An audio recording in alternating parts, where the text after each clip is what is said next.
I understand when people talk about legacy, there a lot of time they're talking about their What kids. they did, yeah. Well, you know, their kids, you know, like that's my legacy. But really, your legacy is how you lived your life, is what your legacy is.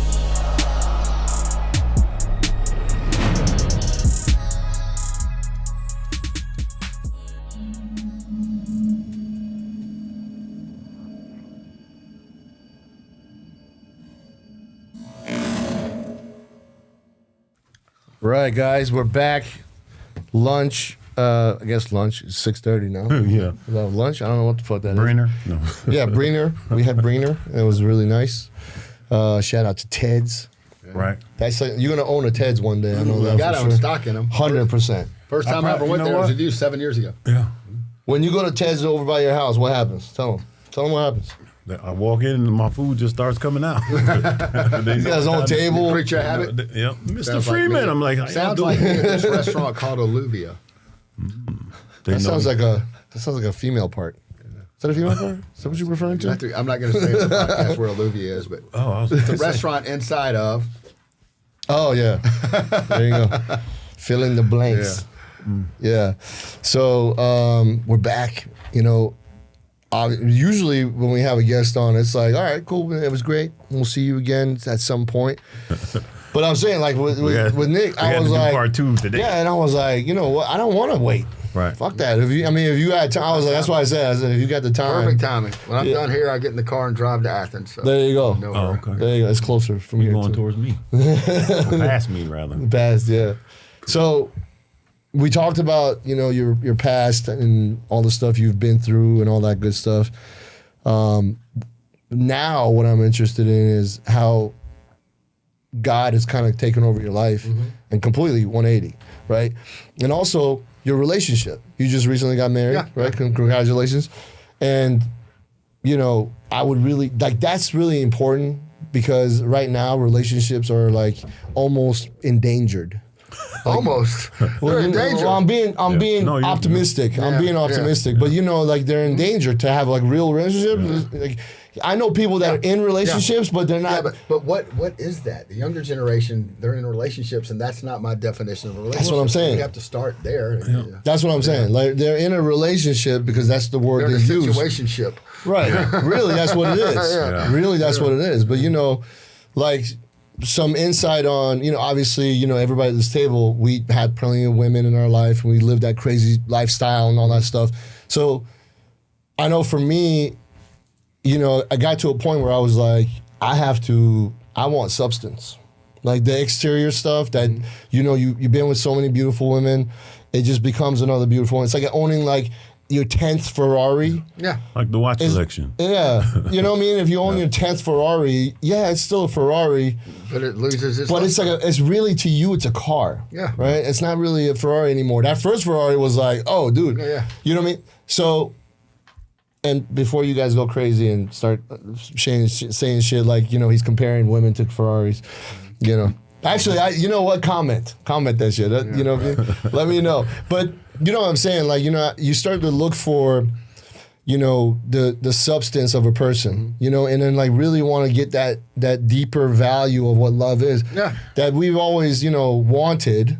But during that period of our life, we didn't give a shit because that's not really what we wanted. Didn't always want it. Right. Right? Yeah. I realized that, you know, that's how you're describing it. Yeah. We were shallow back then. Really shallow. You know what I'm saying? It was Really like, shallow. I want this, I want this, I want this. And that's, you know That's what I'm saying? it. Like we never put much thought in it. It was all visual. And once you mature enough to say, you know what, this is my woman, this is what I'm going to be with.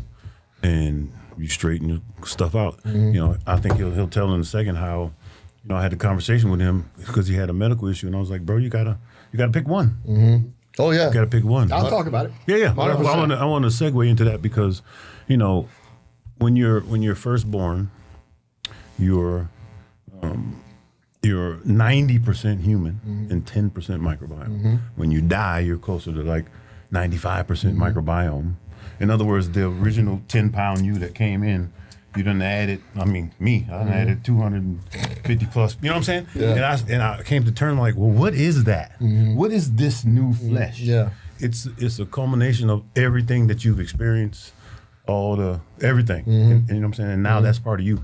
So you, in order to change yourself, you have to cleanse your temple of all those things and then kind of start over. So 100. that's how we got to this point. Yeah. Right. Well, starting what you originally said, like, and I know I said it in the last podcast, like, all of my blessings come from God.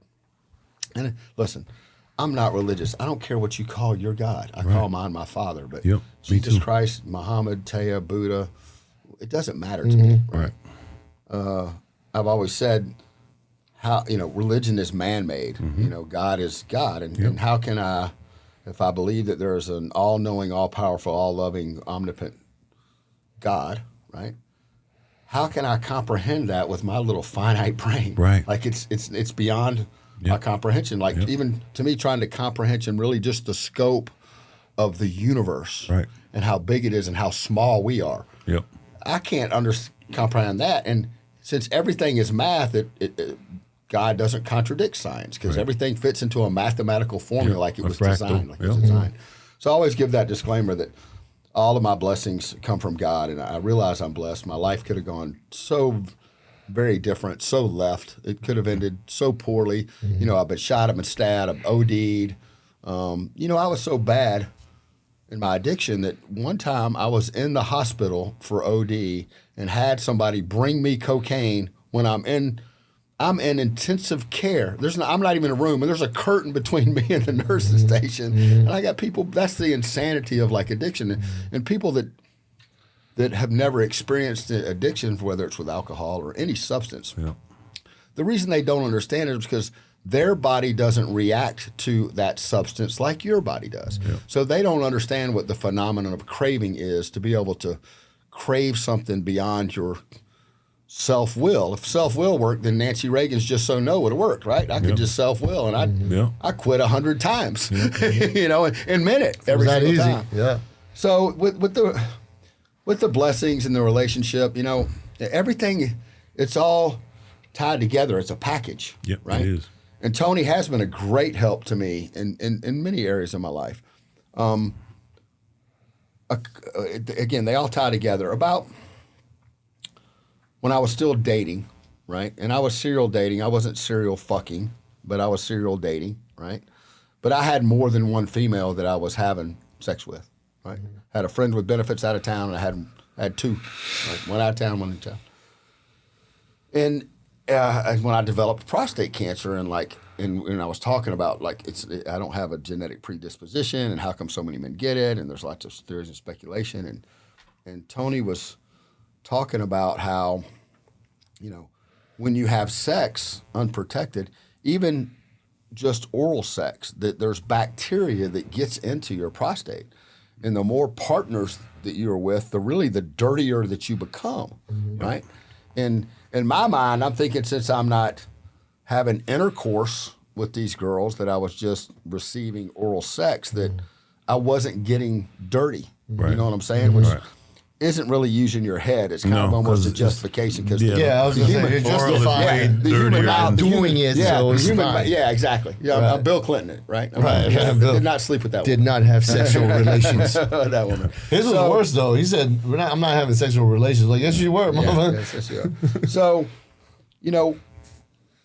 when I was able to beat prostate cancer by, Toney was helping his wife, and Toney's been a lifelong friend, and I trust, like Toney would tell you, he doesn't pretend to know stuff that he doesn't know, but stuff that he says that he knows, he's done his homework and he knows. And I've never had him tell me something that he told me was fact, scientifically, biologically, whether it's in the gym, biophysiologically, physiologically, and it not been true, right?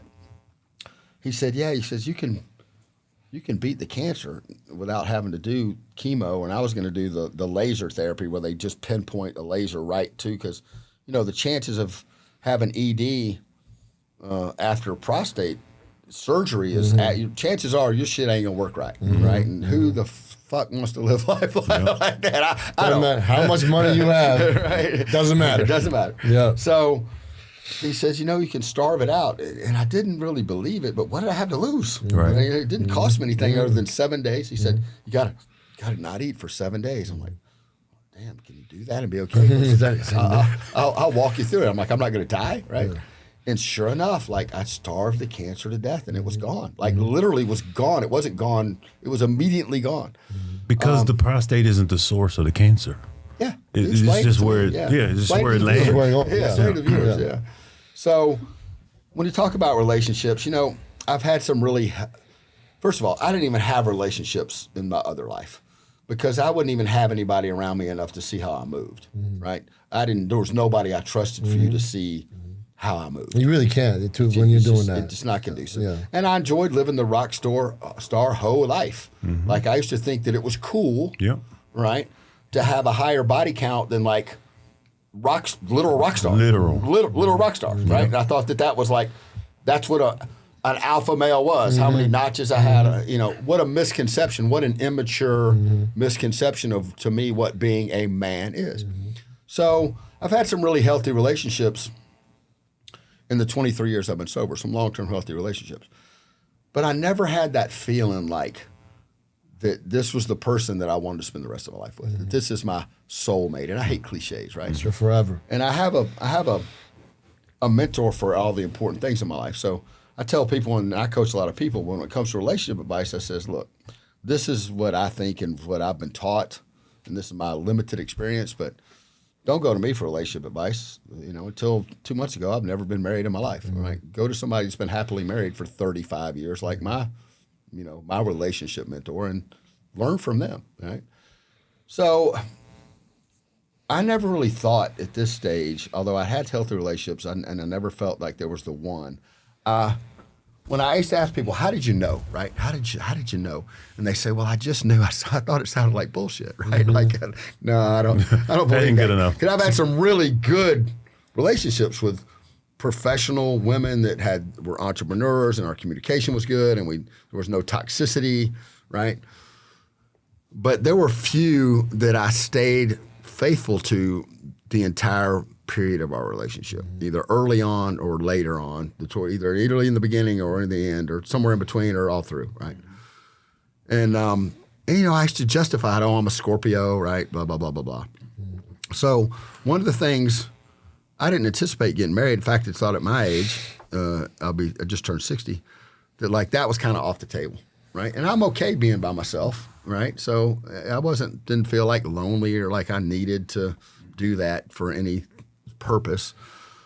And I met this woman. I sponsored a bodybuilding show. I bought all my staff lunch. I go across, the lunch is not ready. She's sitting at a table by herself eating, and she's thinking about moving here from Milwaukee, and we exchanged numbers. And she did move here, and we started, and I was serial dating at the time. And when I say serial dating, again, I wasn't serial fucking, but I had a different date. For a year and a half, I had a different date every weekend. Sometimes two, right? Usually two, but at least one date a week. So we'll say a year and a half, that's 80 dates, 80 different women. I wasn't sure what I was looking for, but life had taught me I knew what I wasn't looking for. Right. And some of those dates I knew weren't relationship material. I just something to do on Friday and Saturday night. Let's go out, have a good time, no expectations. I'm not trying to sleep with you. We'll go out and have a good time. At the end of the night, I give you the church hug, going about my business. So in those year and a half, right, I had 2 second dates in that whole time. 2. There were 2 girls that I thought, I'm going to go out with her. Maybe there's something there. Yeah. I didn't have a single third date until I met my wife, right? And I knew before she knew that, like, she was the one. I didn't know on the third date, obviously. But the more I got to know, the more I liked. And then the more we were together, the more I was in awe. Because that's the only word I can use to describe it. I'm in awe of this woman who somehow is perfect for me. Not a perfect human. I'm not perfect, right? No one is. She's just the opposite of me in all the ways that I need her to be. Like, I love to be outside. That old mentality of being outside is still in me. Yeah. It's one of my still favorite ways to blow off steam. I'm changing now, but most of my life, my people go out and spend some money and have a good time. I don't really drink anymore, but I still like to go outside and be outside. She's a homebody, right? I'm a spender.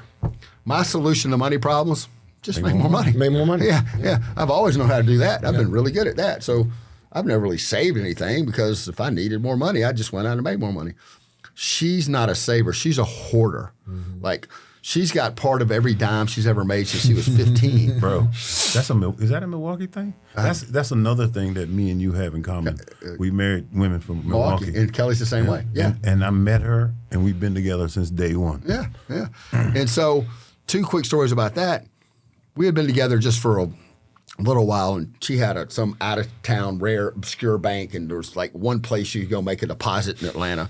And so she asked me to go make a deposit for her, and I make sure I get the receipt. We're new. If the deposit doesn't show up, I don't want her thinking I'm slimy and taking the money. Pocket the money. And it wasn't a lot of money, but it wasn't a little money, right? Mm-hmm.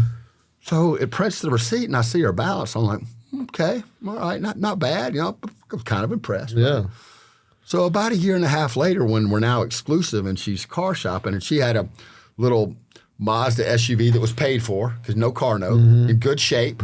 It's older, but nothing wrong with it. It looks good, no dents. Everything on the car works just fine, looks good. Took good care of it.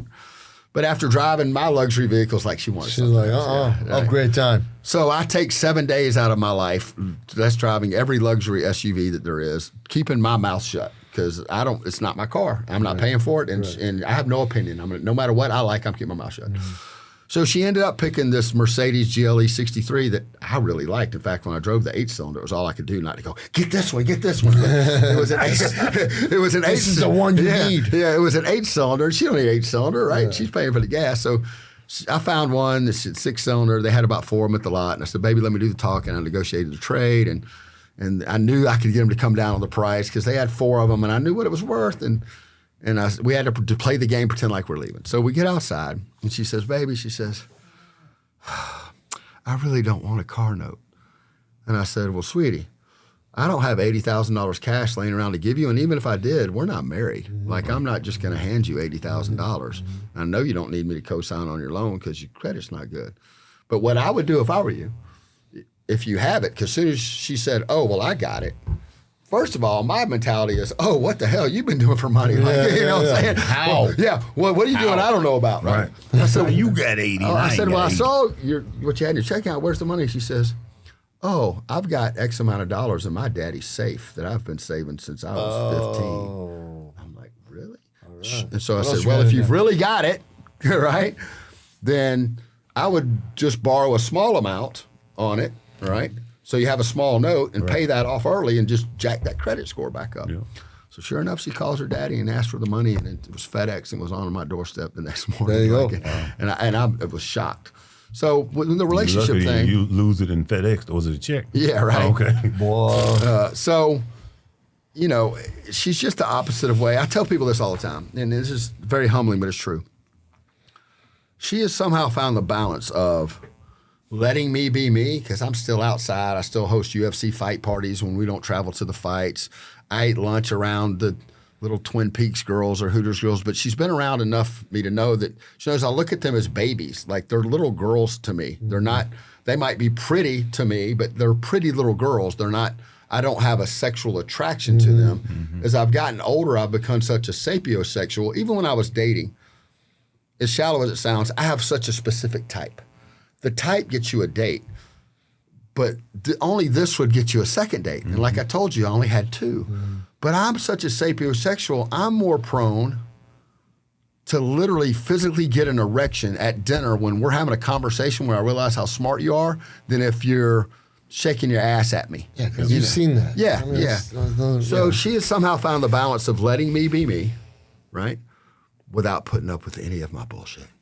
Because early in the relationship, that is literally my wife. You know, you test the boundaries. That's anybody who's got a good wife. That is literally that's how you good ones. You test the boundaries like early in the relationship. You see what can I get away with, what's okay, what's not okay. And I'll tell this story. She is an empath, but that's another story. We'll go down that road. She has like what the therapist calls the knowing. She has these dreams that are like premonitions and they come true. It's pretty amazing, but it's genetic, and I'm a firm believer. So on that, though. There was this girl. It's crazy. That was hanging around us and was all up her butt. And the girl and my wife said, well, she's only around me to get to you. And I'm like, no, she's not. She didn't even talk to me. Like, she only talks to you. And she's like, no, she's just around me because she picked up on it. She knows that, like, she looks like she's your type too. And like, she thinks that somehow she might be able to slide in and replace me. And I'm like, you never sounded insecure to me, but that sounds, I didn't say this, but I'm thinking, yeah, it's you. So the girl pops up at this party, my nephew's birthday party, and it was at a club, and she wasn't with me or sat in the section I was in, but she was there, and I came home and I said, yeah, I saw so-and-so and Andrew's birthday party, and she said, what? So she didn't call me and told me she saw you. She was trying to be around you. I'm like, no, she wasn't. You know what I'm saying? So the next time she showed up at this spot, at this private invitation-only spot that there's no way anyone would have known about had I not said something to somebody that was in our circle, right? And she was pushing up on me. And I came home. Thank you, Jesus. Did you apologize to your wife? I'm going to finish the story. So I came home and she was already asleep, and she woke me up the next morning and was cooking breakfast. And she said, "So, what'd you do last night?" And she asked me that. That's an often question, right? And we're not like insecure with each other. When we're out, it's not where are you, who you're with. Even when she's out of town, like text me like you made it home all right. Like I'm not that kind of dude. If I had to worry about where you are, I don't need to be with you, right? And she feels the same about me. So I said, well, I went here and I went here, and I ended up at that private party. And she says, and I said, and oh, by the way, I saw that girl and you were right, because she was all about it, all over me, right? And so I was wrong. You were right. I apologize. She says, oh, I know, because I saw it on one of her other friends' Instagrams. And luckily you weren't even standing beside her when I saw her on the Instagram. Boy, so this was almost it. So I got to tell more of the story. So this girl, when I knew her, she didn't dance, but she'd become a dancer at the Cheetah. And we would dance her. Normal time, I feel guilty because she'd sit there and talk to my wife and not even talk to me. And so I'd give her money just for wasting her time, right? So one night we're leaving in a hurry. We're going to another spot. I don't have any cash, and I cash apped her the money, right? So P.S. fast forward, after that 3 episodes of her popping up, my wife, who wasn't even my fiance at the time, we're just boyfriend, girlfriend, right? But we're in a committed relationship. We had the discussion. She says, I don't want you talking to that girl again. I don't want you messing with that girl. If you see her dancing, she didn't dance at the Cheetah anymore. But if you see her dancing somewhere, I don't want you dancing that girl. I don't want you talking to that girl. I says, I got you. All right. Well, the girl stopped dancing, and she didn't have my number. She didn't have my Instagram. All she had was my Cash App. But she sends me a Cash App request for $100 one time and says, hey, I don't dance anymore. I started a new job. Can I borrow $100 to use for Uber until I get paid on Friday? And so I thought about it, and I'm like, okay, $100 loan. I'll never see that money again. But on Friday, $100 came back. I never thought anything about it. About 2 months later, same thing happens. Says, hey, they messed up my commission check. Can I borrow $100 again? And I want to go home to Alabama to see my family. And because it's Christmas, and I'm too nice a guy, I'm like, here's the $100. Merry Christmas. Don't worry about it, right? So we go out. We're finished our Christmas shopping. We meet another couple. We're having just a wonderful night. Life is great, right? And we're on the way home, and my buddy from prison, who recently passed, that I took care of his money for him, he calls me. I'm in the Range Rover. It comes on the speaker. Hey, Cash App so-and-so some money. I'm like, oh, okay, I got you. And I Cash App the money, and I lay my phone down. And she looks and goes, who's that? I'm like, you just heard it was Snoop's girlfriend. Like I just cashed it. She says, not her. Her. And she picked up the phone, right? And she goes through my phone, see that there's no calls or texts to this girl. She goes through my social, because she had a thumbprint to my phone. I'm not doing dirt, right? Yeah. She's my fucking girlfriend. My wife knows everything. Yeah. She's got all the passwords. So she sees that there's no social media messages. So she's on her phone, and on a Range Rover, you can have 2 phones connected simultaneously, right? And so when she plugged her phone in, right, and Instagram calls her from her Instagram, it rings through the speakers. Instagram call. Yeah, just like I called you. Like, okay, yeah, she's right. Okay, cool. Yeah, cool. She called her through Instagram, and the girl tells her exactly what I told her. 'Cause I said, look, the girl borrowed $100. She paid it back. It was Christmas. I just let her keep it. I'm sorry I didn't tell you about it. It wasn't that any big deal to me. I don't talk to her. I don't have anything going on with her, right? And so she calls the girl. She goes through my shit first, then she calls the girl. what she's never done before or since. She calls the girl, and the girl tells her exactly what I said. She's like, oh, I'm so sorry. I was in a bind. I borrowed the $100. This time I'll pay the $100 back if you want me to. And my wife's like, why are you asking my man money? Why aren't you asking whoever you're giving that pussy to? Like, she point blank said to her. Well, that's a good, I mean, look, you can't. No, but you can't argue with it. That's a legit question. That's 100. Legit question, 100. Right? So, my wife comes from a family of athletes, and her testosterone levels are so high. We ran her at the clinic. My doc asked what PED she had taken. She ain't ever taken nothing. Are you giving her a testosterone like shot? she's just. I mean, Tony will tell you, she doesn't hardly even go to the gym, and she looks like a physique athlete. Genetic. Yeah, that's just crazy. Yeah, she's afraid. She hates it because if she works out at all, she doesn't like having traps. I think they're sexy, right? But she doesn't like them. Anyway. So I'm thinking everything's good because the girl said exactly what I said, right? Word for word. Rehearsed it. No. So I'm thinking we're good. I'm thinking we're good. And I could have never seen that coming. Right. No. So I'm thinking we're good, and she's like, we're on the interstate on the way home, 575 up into the lake. She goes, pull over. I'm like, what? She says, pull over. I said, I'm not stopping on the interstate. She says, let me out of this fucking car. Oh. I'm like, I'm not stopping. We pull off. We get off at Town Center for the stop sign. She gets out of the car and shows me that track speed that she had from running track in college. She's gone. Boom. Doesn't call, doesn't answer my calls. When she finally does answer my call, she says, you better not ever try to talk to me again until I'm ready to talk to you. And that was 3 days. Wow. 3 days. It took 3 days for her to... Yeah. 3 days. Talk to you again? Yep, 3 days. And so I'm on pins and needles for 3 days because, this was my girl. You don't want to lose her. No, I don't want to lose her, especially over some dumb shit. It's not even worth it. So she comes back. I'm like, look, I fucked up because regardless of the degree, you're right. You told me not to talk to this girl. Right. And I did. And I broke your trust. And you have every right to be just as angry as you are, regardless of the severity of the offense. So I'm telling that story because, relationships are hard. They take work, right? 100%. It's all about, I could go through the relationship rules. Some of the most important ones I learned from my mentor are, one, in a relationship, you can decide to be happy or you can be right. Yep. Right? And there's only been one instance in the past year, well, damn it, I had to be right. She drove my truck downtown, and I told her not to park it somewhere. The #1 stolen truck in Atlanta, sure enough, both the side windows got shattered, somebody trying to steal the truck. And I was so pissed because I was right. I need to be right. The truck didn't get gone. Right. I could afford the new windows, right? I was just angry because I was right, right? Because you knew it was going to happen. Yes. I knew it was going to happen. Right. And I told her, don't do that. Right. And she went down there and she called me, baby, there's no valet. You better park at a hotel and walk like we do in Midtown. Baby, there's no hotel around here. I found a spot. All her other friends are in a Tesla truck, a Benz, like more valuable than my truck, but I'm in the #1 stolen truck in Atlanta, right? So anyway, #1, you can be happy or you can be right. You can't be both. Right, you can make the decision. So you pick and choose your battles, and you just got to let most of the little shit go. My biggest problem is tonality. Right, I'm still need to prove. Right, yep, me too. So I'm working on that.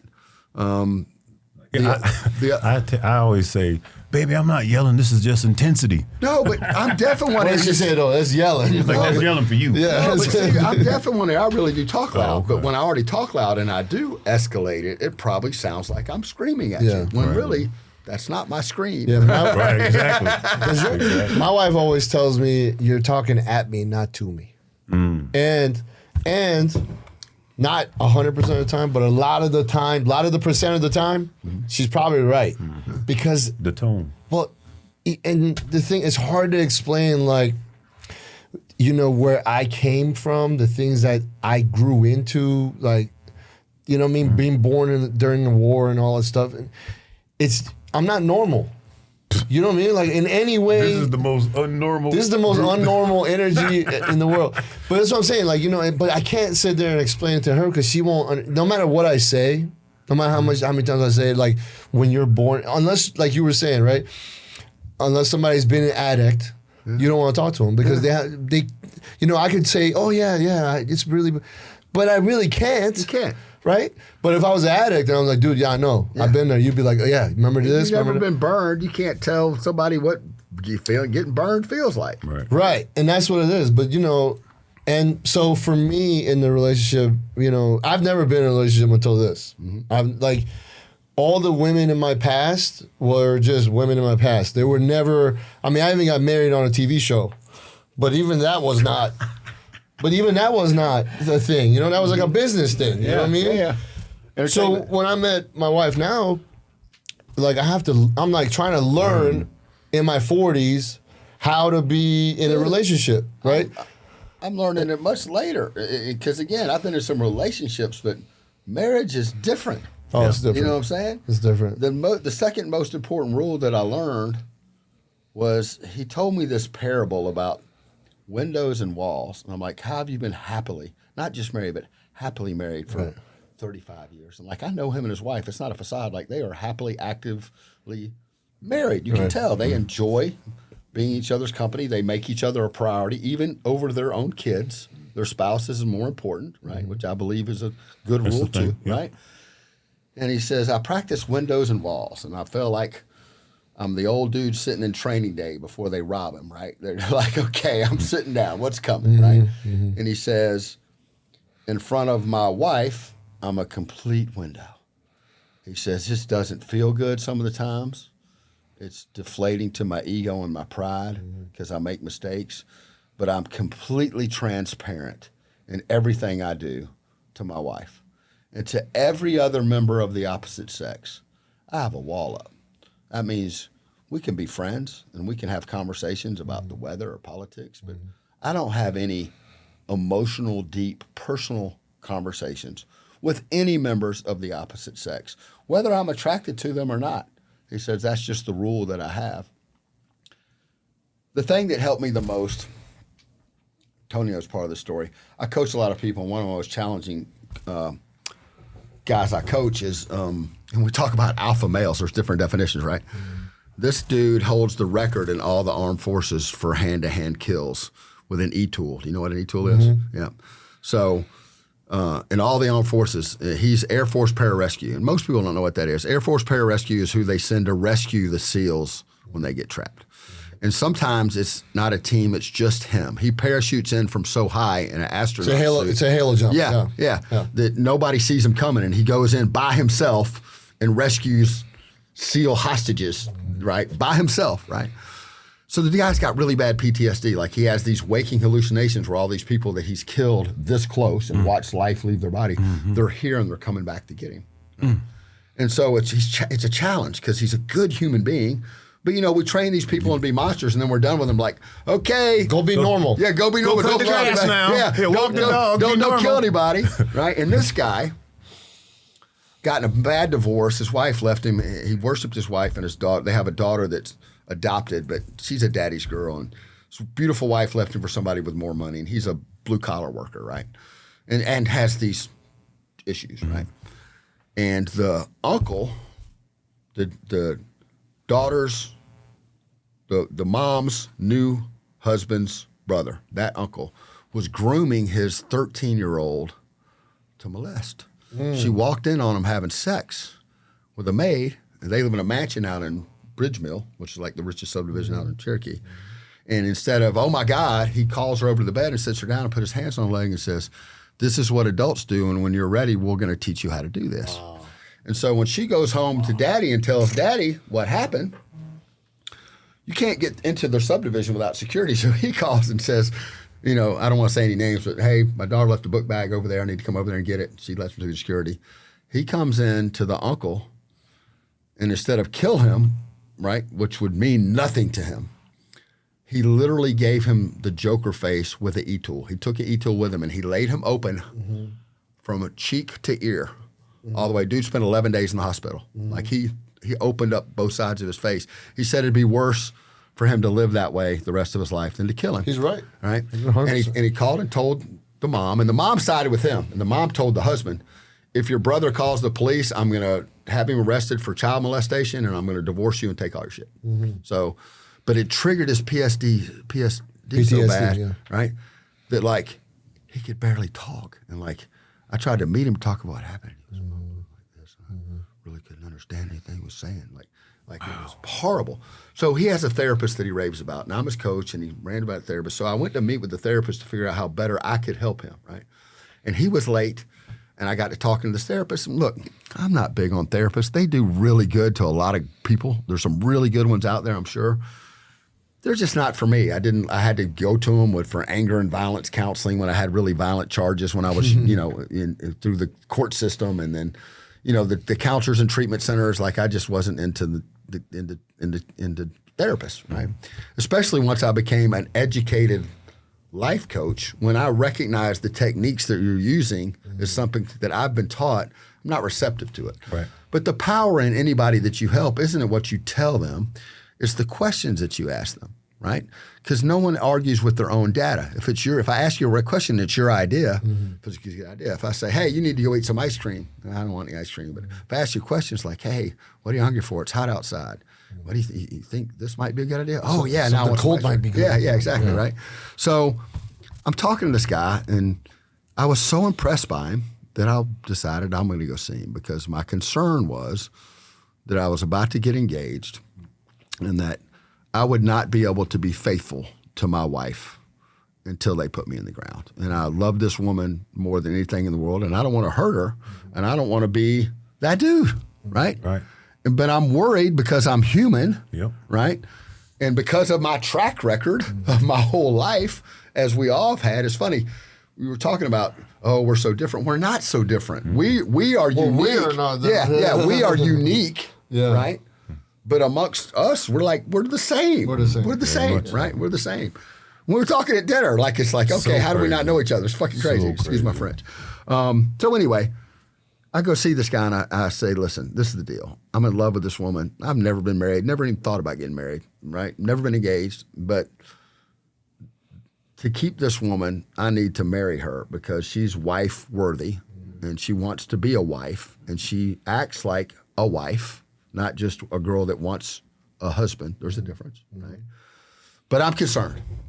And I'm a Scorpio male, and I've been hoeing most of my life, and I haven't been able to stay faithful either at the beginning or towards the end of any of my relationships, although I've had some long terms of faithfulness and healthy relationships.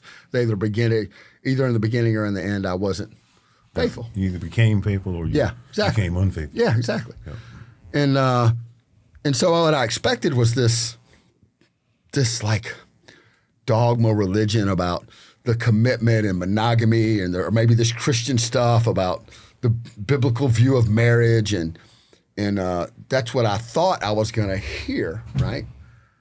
But what I heard was completely the opposite. So this the sun showed up. Hold up. Yeah, can we get a tan?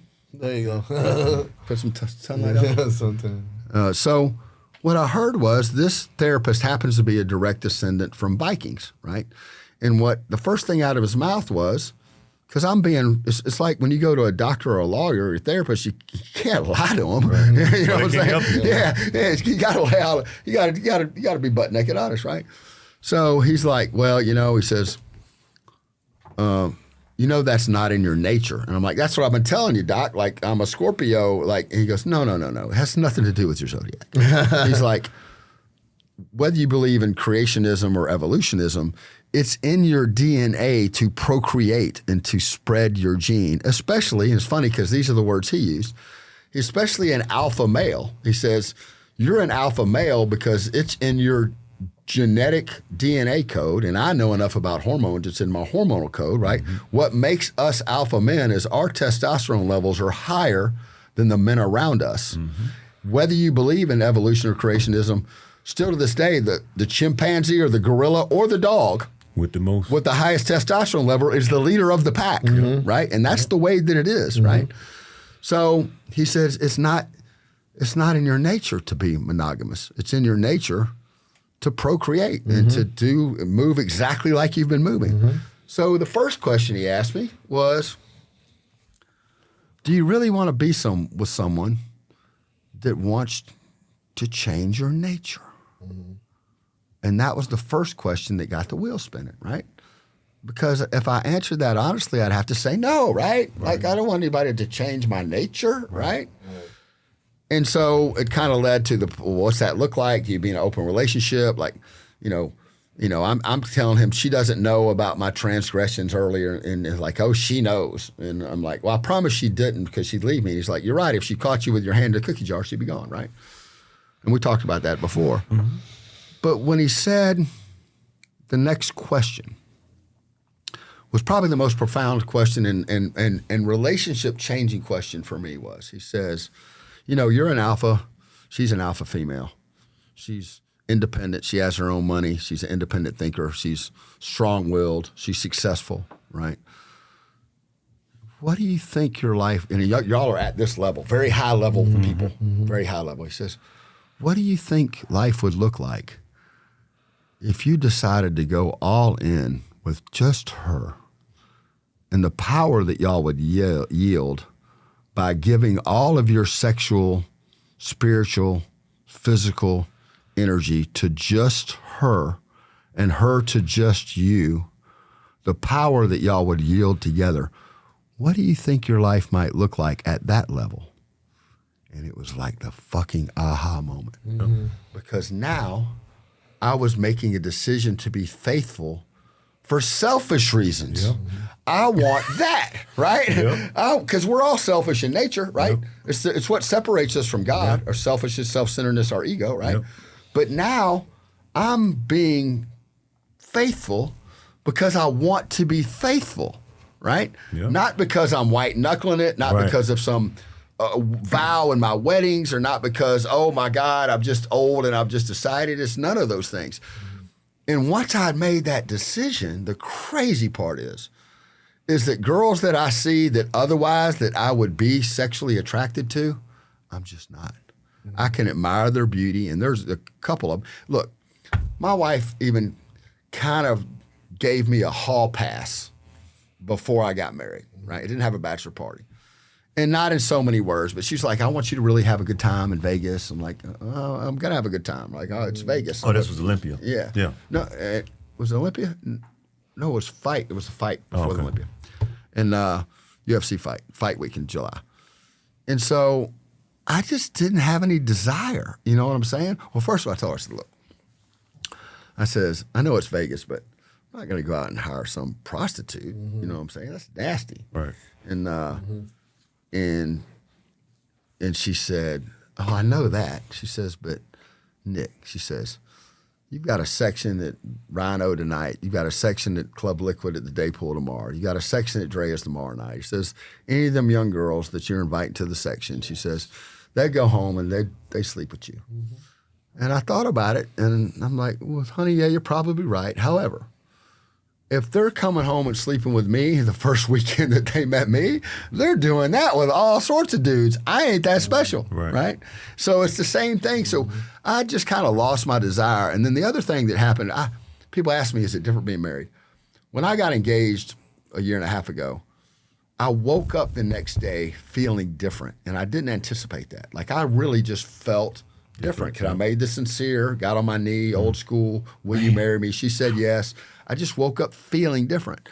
And then after the wedding on the honeymoon, she says, do you feel any different? And like the shock of this, I told you, I don't stress over shit. I stressed over the wedding because I want everything to be perfect, and there were too many non-controllables. And it was great. Everything was perfect. So I said, honestly, babe, I said, I really don't feel different because I already looked at you like my wife. You're already in my will. If I'd have died with the heart surgery as my wife, I'm already moving like you're my wife. So honestly, I don't feel different. But when I came back to the city, and I'm doing the same things that I always did with work-wise, and I used to call her my work wife. I've got an office manager that's been with me for like 7 years, right? And work wives and real wives, they'll always do this, like girlfriends. Like it's just how it is. So I've learned to always keep them separate. Keep them separated. Yeah, keep them separated.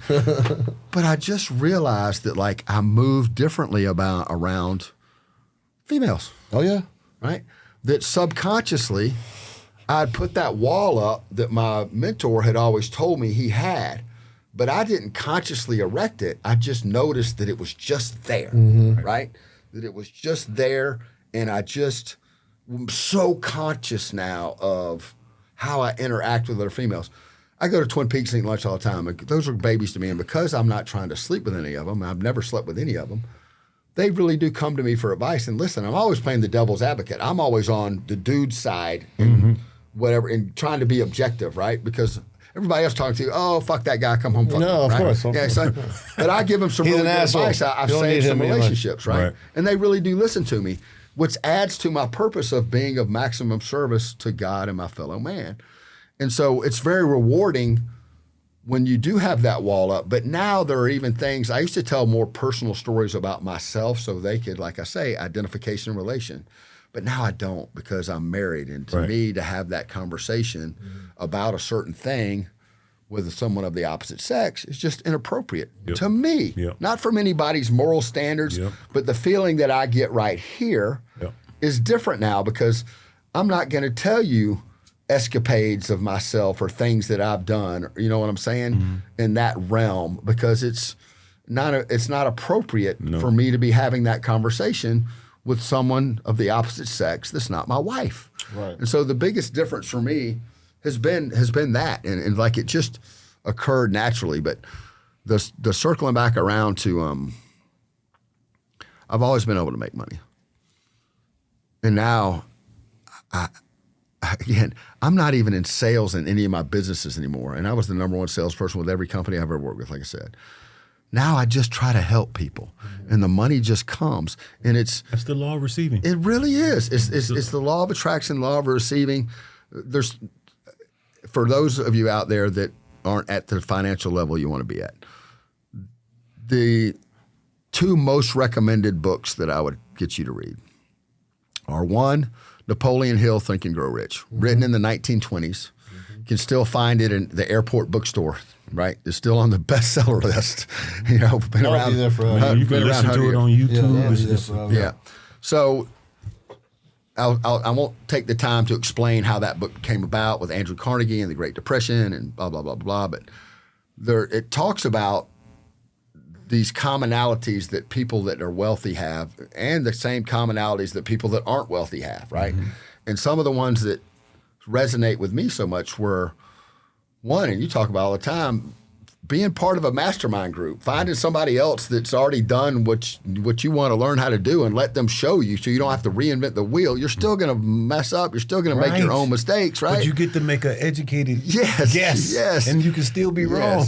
Yes, but the other 2 that were profound to me were, and again, one of them was common sense, is, you know, having specialized knowledge, right?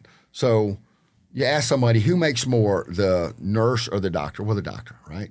Well, who makes more, the general practitioner or the dermatologist? The dermatologist. Who makes more, the dermatologist or the heart surgeon that did my heart surgery?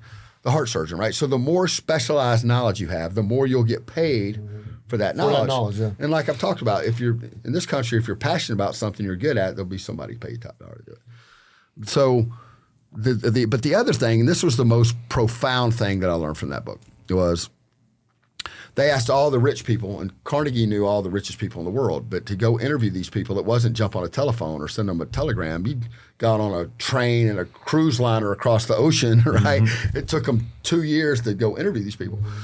And one commonality they found, as far as making a decision, every one of the wealthy people said they were very quick to make a decision and very slow to change their mind, being confident the decision that they made was a good one, unless presented with vital new information, right? All of them answered the question the same way.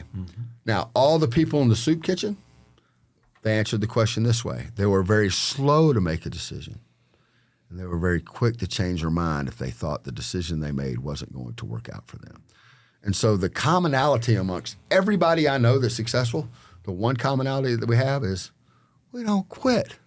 We don't give up. It ain't in us. Whether you're fighting or you're bodybuilding or whatever your chosen profession is, like I tell people all the time, as long as you don't quit, you will never lose, right? Number one, because you're still in the game. The game's not over until you quit. The second you quit, the game's over, you lost.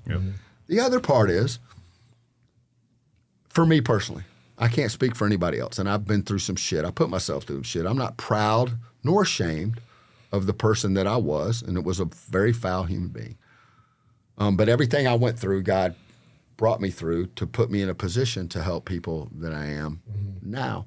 So just the idea that like, I just believe that we are the product of our own decisions, right? 100. And if you do good, you get good.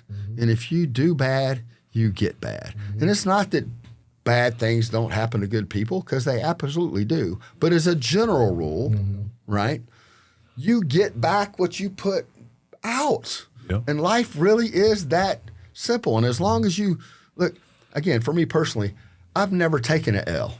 Been shot, been stabbed, been to prison 3 times. Last time was 7 years on some bullshit, right? Been through 2 heart surgeries, OD'd, been in hospitals. I've never taken an L. Never. Yeah, because you kept moving. No, well, yes, but word it different. I didn't lose. I either learned, right?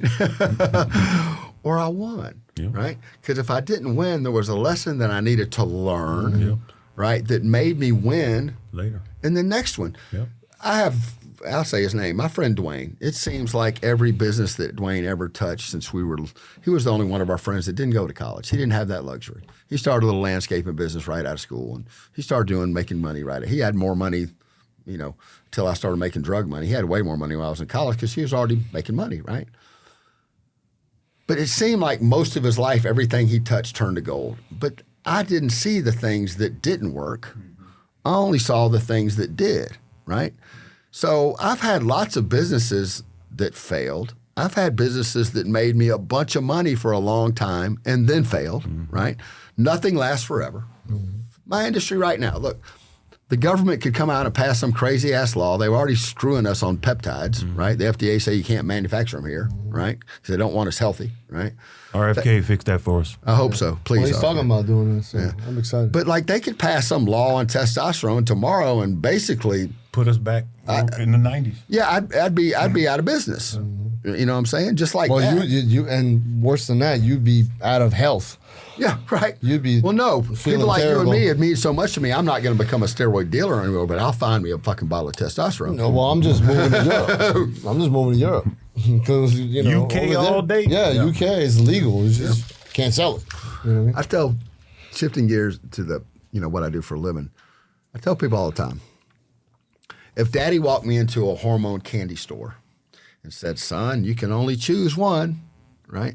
It would be testosterone every day of the week and twice on Sunday. Because everything that makes a man comes from his testosterone levels.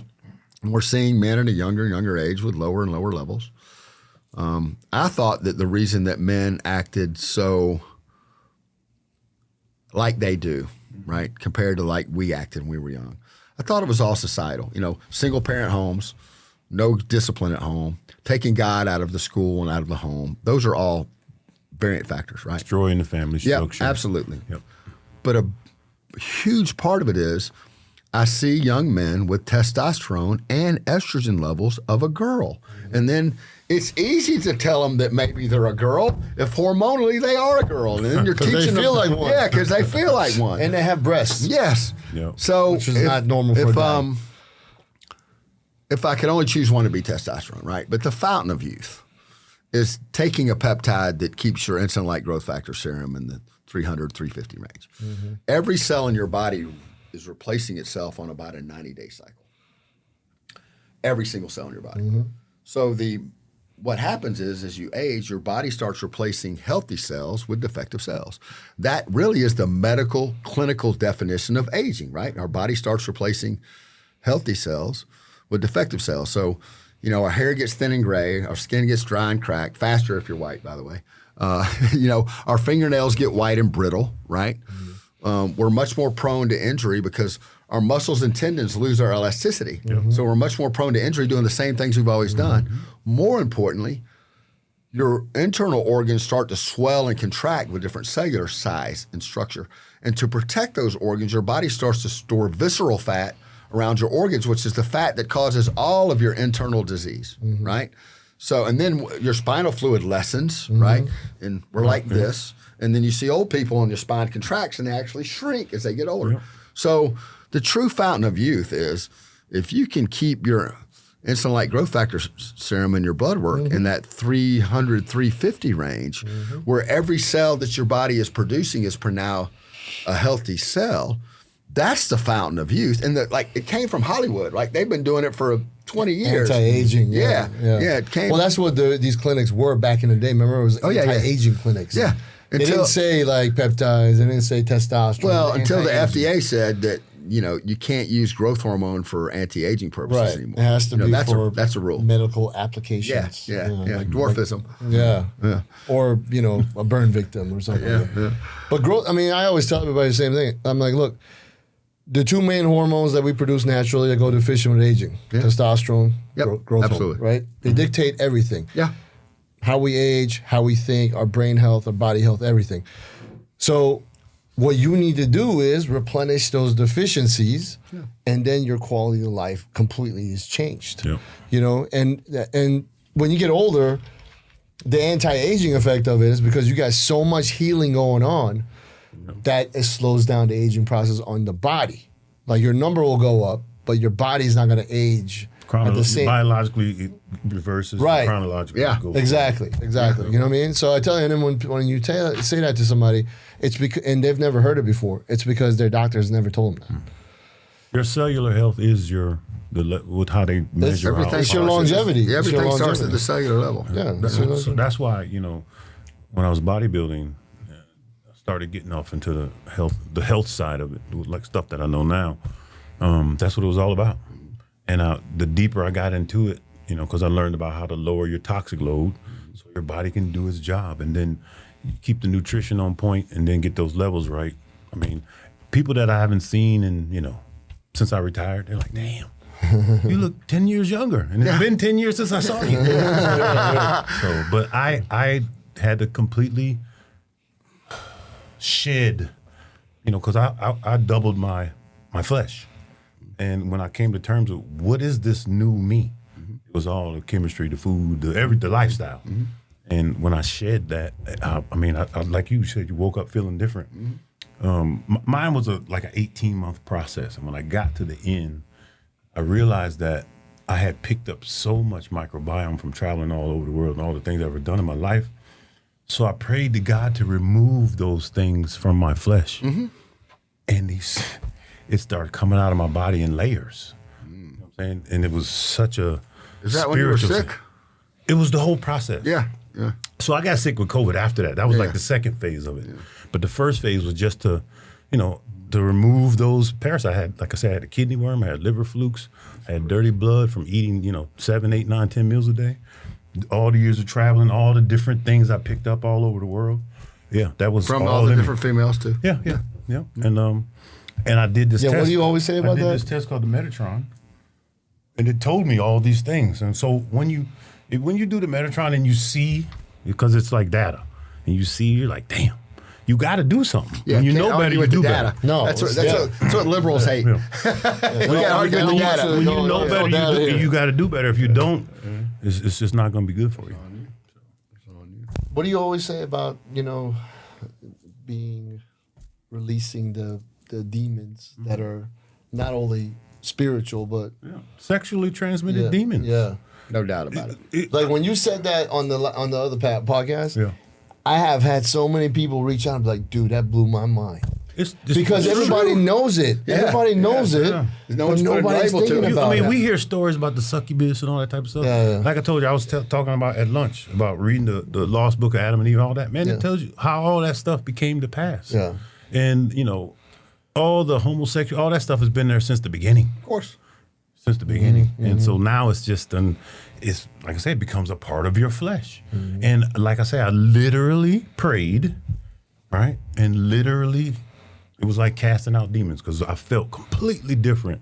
I'm watching them, come out of my body in the toilet. We have another friend out of my body and it has eyes on it. I'm just like, what in the world is that? and I realized that, like I said earlier, the demons is dwelling in that. That's the physical part of it, but it's the evil energy is in that thing. So we have another friend that couldn't purge those demons and drove his truck into a side of a building. Oh, is that the same? Troy. Because Troy, well, you know the story. Yeah. He called me down there to Florida, and I didn't, he's my dude. Yeah. So I just went. I didn't know because he's like, just come work for me. But when I got there, it wasn't about work. Mm-hmm. He was going through some stuff, and I figured it took me a long time to figure it out. And he was an addict as well, and I tried to cleanse him, but again, I didn't know exactly what was going on. Mm-hmm. And then I got frustrated and came home. Yeah, and then when I left, he wasn't telling you everything that was going on. I'm trying to help you. And I'm the therapist. I don't like to speak ill of the dead, but he wasn't giving you all the pertinent information that would allow you to help him. He was trying to trick me. Yeah. I'm just like, bro, come on. And then not knowing he don't know what I know. Yeah. And so when I starting the process so he can cast those demons, they started acting up and started making him do crazy stuff. Yeah. And then finally he drove himself into a truck. Sad into a story. But again, it could have been any one of us at the table. Oh, 100. Yeah. It could have. If I didn't go through the whole process, it probably would have been me. I mean, COVID almost took me out. And so if I know for a fact if I hadn't cleansed all that, in other words, if that stuff was still in me when I got COVID, I wouldn't be here.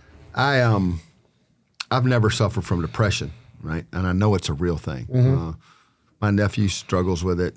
Precious has it mildly when she was younger. So, although I've never experienced it, I know that it's real. That's a demon too. Yeah, and so I never negate any of it.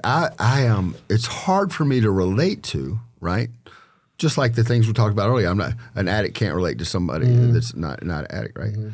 So because I've never experienced it, like even in the dark depths of fucking prison and like, all these other things that I did to myself, and I never thought about suicide. Like it wasn't an option on the table.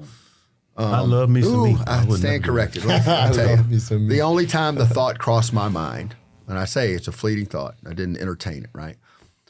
They had me misclassified in Jackson, and they had a bunch on some other Richard Jones on the criminal history and diagnostics, and they had me in E-Block, which is attached to death row, which is the most violent part of diagnostics in the state of Georgia. And they put you there, and they take their time with figuring out where they want to put you. Mm-hmm. And so you're on 24/7 lockdown. You come out of your cell, you eat in your cell, you come out of your cell twice a week to shower. You're supposed to, right? They don't. Sometimes they get around to it, sometimes they don't. And you've got a cellmate, and you don't come out. Like they feed you in that cell like you're in a cage, 24/7, 365. Oh. Well, when they do let you out for the shower, Jackson's so old, you can take a piece of pencil or plastic and toothpaste it up in the corner of the cell, and it feels like it's locked. But if you jimmy that thing, it opens up. So when they're in the shower, the rape crew comes around and rigs your cell, and then at night they come around raping dudes, right? And let me tell you, it brings chills. The sound that a man makes when he's being raped, they all make the same sound. Mm-hmm. No matter what your race is or age is, right? Mm-hmm. It's a cross between a baby crying and a cat moaning in heat, right? Right. And it's horrid. It's one of the most worst things I've ever experienced. And it's every night. Mm-hmm. Like it's every night. There's a crew and they come and pop and they want you to resist, right? Mm-hmm. And so my sister, love you sis, bless her heart. I had no communication. I didn't have no phone time. I'm in a cell.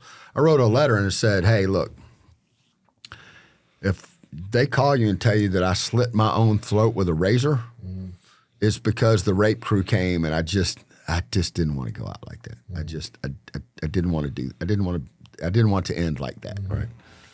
And I made me a little thing. Terms. I made me a little thing and every night I'm waiting for them to come, and I'm gonna take as many as I can. But before I have to bear what's coming, I'm gonna go ahead and check out. Right. Mm-hmm. And for whatever reason, they never came. And it wasn't because I was some badass, because it didn't matter. There's no, look.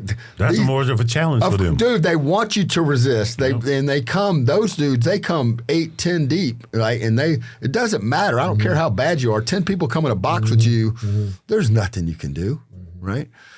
And they never came. But just hearing that every night was, the thought that crossed my mind, like, yo, but dude, I don't want to go through what I'm hearing. And look, they have one officer in a 250 men block. He ain't coming up there to seeing what's going on. Like he's getting paid to do that. Yeah, they're at it again. Yeah, no, and it's every night, and like they're not going to do anything if like you report it. It's funny because you walk through the facility and there's like signs up, no raping allowed. Yeah, exactly. They're not listening, bro. Yeah, but back to the depression. Stay out of jail. Yeah, right. Yeah, for, like, I know it's a real thing. Oh, stay out of prison, right? Yes, exactly. So I just know it's a real thing, but the solution to me, right? The people that I have been able to help with depression, even though I've never experienced this, the solution is like the same with every other problem that I've had in life. The solution is God, right? Yep. And being on a spiritual path. But most people are depressed not because of the circumstances of their life, and certainly I would never condone or recommend any type of antidepressant or chemical fix to a spiritual problem, right? But most young people, it's not circumstance or life. They've got a roof over their head. They're not sick. You know what I'm saying? There's no reason. There's no rational reason. I'm not negating their feelings. Your feelings are your feelings. Right. But go outside and walk barefoot in the grass, right? Go get some sunshine. Go for a hike in the mountain. They don't do that now. That's what I'm saying. It's so crazy. They look at you like you're crazy. Like, no, yeah, exactly. Woman going in the front. I told my nephew, and he's doing good now, and he suffers with it. And he's a good kid. He's a little bit of a mama's boy, and not a little bit. He's a mama's boy. Well, there's nothing wrong with that, right? He's got a good dad too. But he's my sister's youngest, and so he's mama's little boy. He's connected with her. Yeah, and she raised him right. Like I was raised by my colonel, so I'm respectful of women. Even in my hoe phase, I was never disrespectful. I was never that dude that slept with you and then told you to get the fuck out. Like I was never wired that way. Right.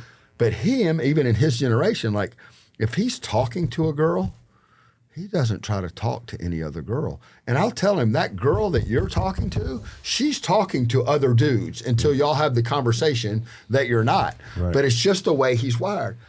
But he was suffering with depression, and look, for his age, he's already got his own house. He's like, he only got his own house at like 23 or 24. He's like 25 now, and got 4 cars in the garage, and got a good job, and like life is good. Like life is good, and he's a good dude, right? Everybody that knows him, like Andrew's a good dude. But he suffers from depression, and I'm like, if you would spend 1/10 of the time that you spend on that fucking video game, getting outside of the house and interacting with nature, my guess is you wouldn't suffer from depression, right? Just 1/10 of the time. Don't quit playing video games, right? Just take some of that time and get outside and get sun and air and grass and nature. It's funny, even in my drug days when I lived on the beach, when I lived at the penthouse on North Miami Beach, I went into the sand less than when I didn't live on the beach, right? Yeah. But the calming effect of the breeze and the ocean, the sound of the waves, it was so calming. You know, like I tell everybody now, my plan is fluid, but my plan has always been, first of all, I'm never going to retire, right? And I'll tell you why, since we're on the Alpha Male podcast. Between my 2 granddads, my mom's mom, who's much older, he was an environmental engineer, and they inspected in nuclear power plant sites, right? And he worked as a consultant for his own company whenever he felt like it until he died. And he was a jogger before it was cool, so he had beat his knees and hips to death. He used to run half marathons every morning, literally before work. Like just it progressed to that, right? But because he kept working mentally, he stayed sharp as a tack until the day he died. You know, he was mentally, no mental brain fog, he'd get tired until he's 94, right? Wow. But the other granddad, right, who retired at exactly 65, was dead in 5 years. Because as men, we can't separate our identity from our role. It's called IR separation. Sense of purpose. Right? Yep. And we define so much of ourselves, I do it too, based on my ability to provide and protect, right? Yep. And I am the protector and provider, and that is my role of my family. And I dare anybody to fucking challenge me on that, right? Because I'm really good at both, right? I might not have your level of skill, right? But come to threaten my family, right? That's it, brother. That's World War V right there, baby. That's right. So when we stop doing that, right, in our mind, we no longer have a purpose. Yeah. And so our brain tells our body that we're done. You're done. And guess what? Your body says, okay, let me start shutting down, turn it off. Yeah, turning off all the different areas. Whereas, we talked about it earlier. The laws of physics apply to everything. And so the basic Newton's laws, right? An object in motion stays in motion. Yeah. Unless acted upon by another force. An object at rest stays at rest, right? So when you sit down and stop moving, right, you die. And so it's literally just like that. Yes. And that's why so many husbands and wives, we're talking about relationships. Husband and wives have been together for a long time that really still had true love, that wasn't just a marriage for convenience, or we stayed together just for on paper for the kids, that we really loved each other. We were our soulmates. When one dies, the other dies right behind them, like right behind them. They don't hang themselves. They don't take a bunch of sleeping pills. They say, that's it. Yeah, they just lay down and say, okay, you done? Okay, cool. Yeah, hey, peace, y'all. I'll see you on the side. I'm going to go do whatever. Night-night. And they lay down and they die. Yeah. And life really is like that. So it's a joy to have found that person, right, that inspires me to not want to lay down. Right. Like, I work a lot, right? And I love what I do. And I'm complaining. And I've gotten way better. I was a workaholic when I first started working. I felt like because I had a 15-year gap in my resume, oh my God, I'm behind. Everybody else has got 15-year head start on me. I got to catch up. Work, 24/7, work. I had no balance, right? Even when I was making millions of dollars a year with Online Trading Academy, like I worked 6 days a week. You know what I'm saying? Like 6 days a week, every week. Like, and that took two vacations a year, right? Now, like, I don't even have a computer in my house, right? I don't work at home. When I get home, I don't work. I don't take any work calls, right? I don't have any, I try not to have any work thoughts, right? When I do, I try to get rid of them. I try to be present with my wife and enjoy those things.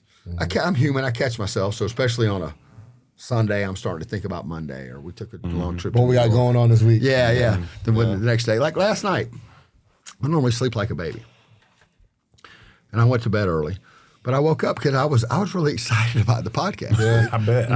I'm the same way. Yeah, so it's just, and again, I'm not even a podcast guy. It's the fact that what we're talking about, these things that men, what is an alpha male? What does an alpha male struggle with? I'm human, right? I consider myself that alpha based on what you see me do, right? Not by what I say I am, but based on how you see me move, the way that I take care of people. Look, when I got home from prison, I lived in my sister's basement, right? Now I have 3 family members that work for me, and they earn it. It's not a gift, like but I'm blessed that I'm able to provide them with an opportunity to make more money, right, than where they were before, and to do something working for somebody else, and do something they enjoy, and it ties into the legacy. I'd rather leave all my stuff to my wife and my sister and my brother and my kids when I have them.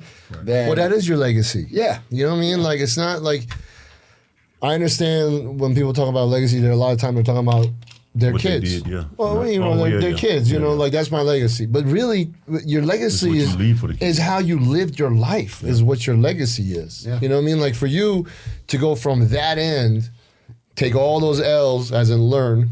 You learned all those things, right?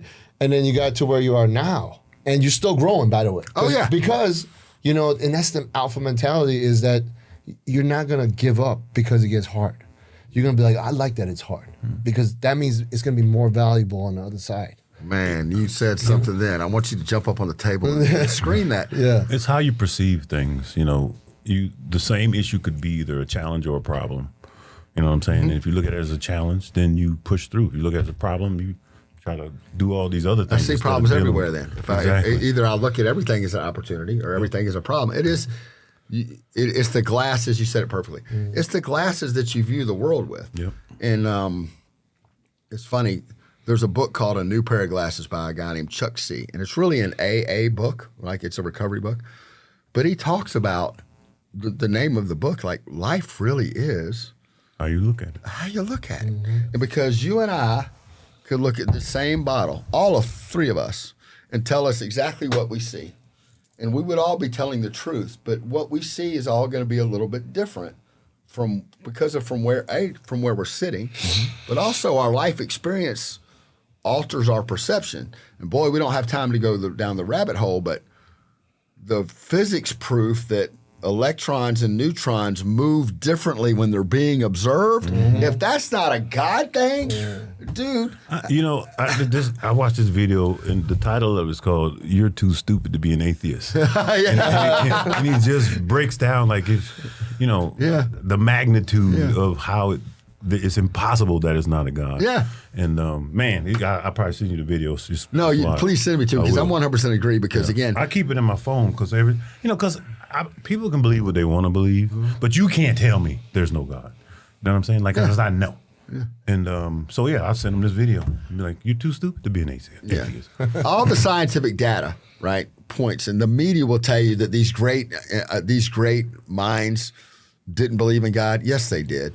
Yeah. Especially towards the end of their life. No, that's in the video. It's the list of all the famous atheists from back in the day who they're in their dying days. Yeah, all of a sudden. All of them. All of a sudden. All of them. Yep, exactly. What's cool is they say when you start getting close to going to the other side, you start to see things on the other dimension, right? Yeah. It just starts to get open. You know what I mean? Like you start to see like relatives coming closer. Troy was talking to his brother that committed suicide across the room, like he was sitting over there.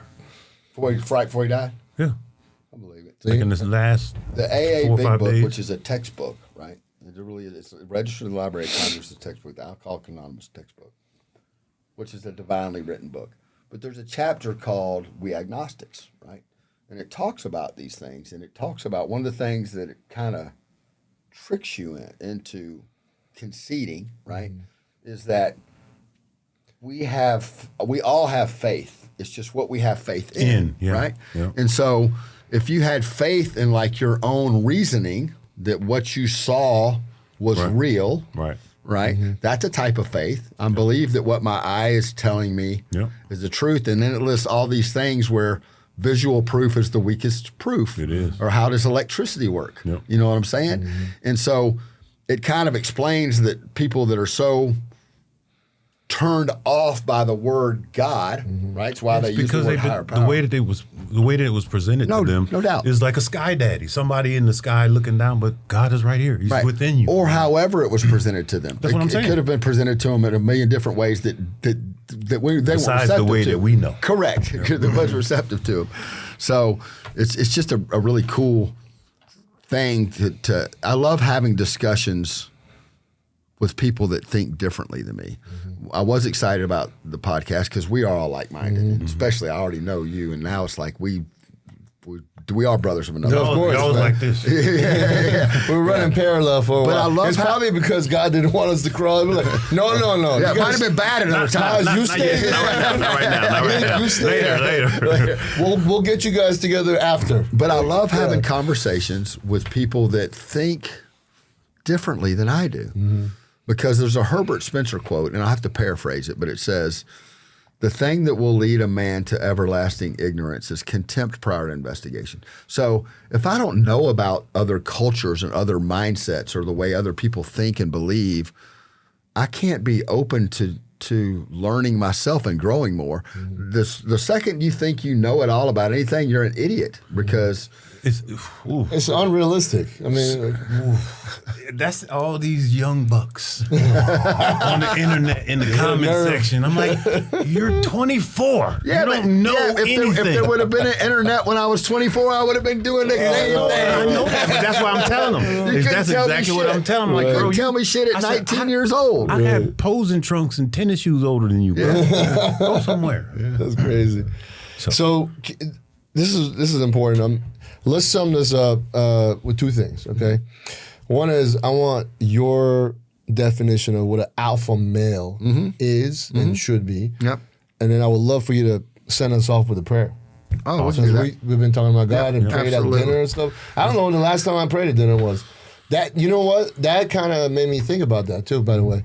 I was like, I need to do this like all the time. So, you know? I'm going to answer the prayer thing before I answer the alpha thing. And sure, I'll have a prayer. You know, most people that pray at dinner, right? That's the only time that they pray, and they call that praying. That, to me, it is praying because I'm sincere, and it's not a canned prayer. The beginning is, but I'll always add whatever's in my heart at the moment at the end. Yeah. And I want God to bless my food and to provide the nutrients that I need to stay healthy and better will. But, you know, prayer and meditation, it breaks down so simple. Praying is you talking to your Father, whatever that sounds like, right? Whether it's a memorized set of prayers you learn from the Bible, or like the prayer of Jabez that I said, or whether it's like me, the conversation I have with my dad. Hey, Dad, things are going good. I could use your help with this. I'm struggling with this. I think most importantly, thankfulness and gratitude breeds Every more day. abundance, man. And I'm so grateful that I'm alive, that I'm healthy, that I have friends, that I'm here, that I have all the blessings. So meditation is just sitting still long enough for him to talk back, right? And man, when I was early in sobriety, we had this thing where we were supposed to meditate for 5 minutes, and I couldn't do it, and I was capped in recovery and wanted to be sober so bad. I was freaked the fuck out because I could not be still and be quiet my mind for 5 minutes.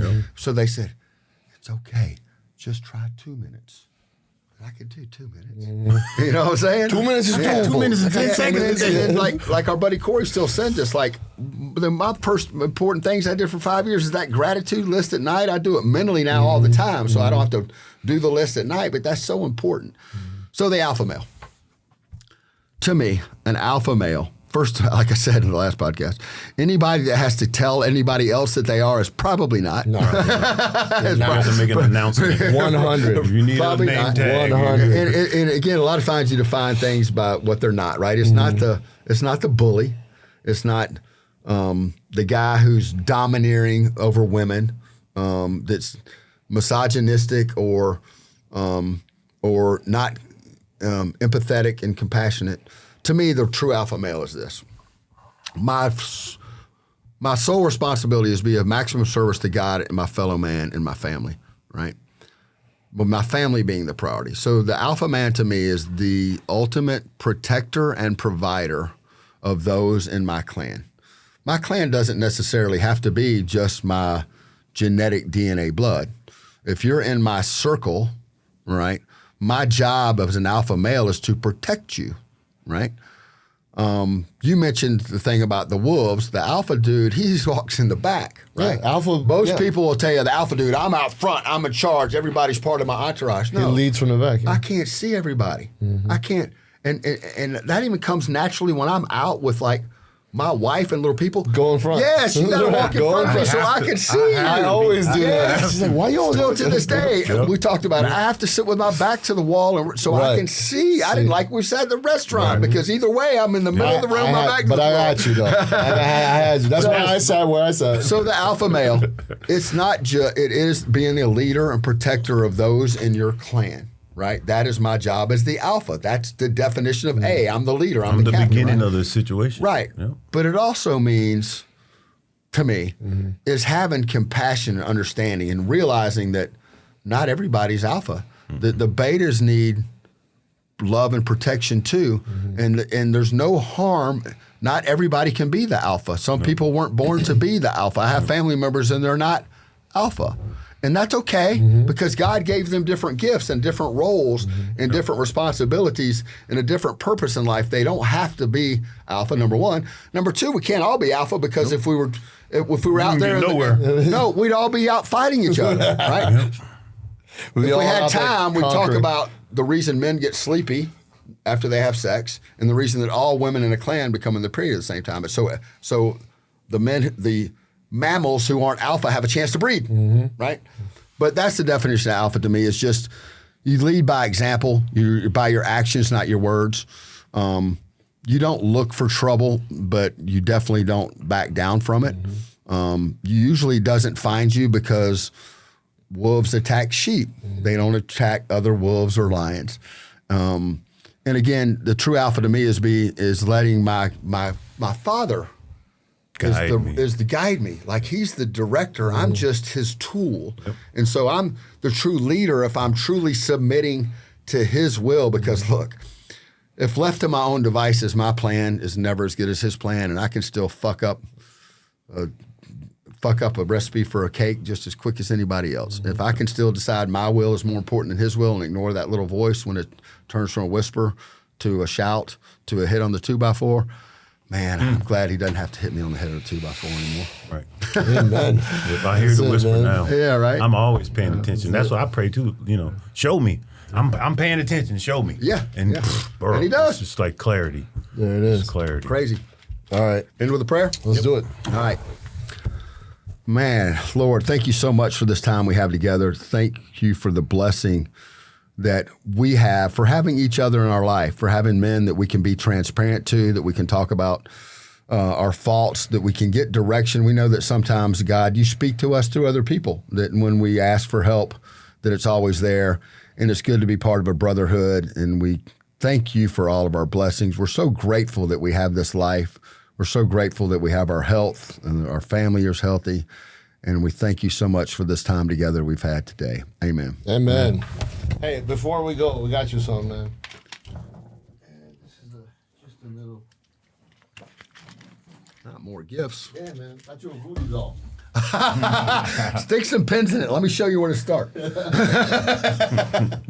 listen. So I've got a friend of mine, and his grandfather makes these, and the beads come from Persia, and they're blessed, and they're meant to protect you from negative energy.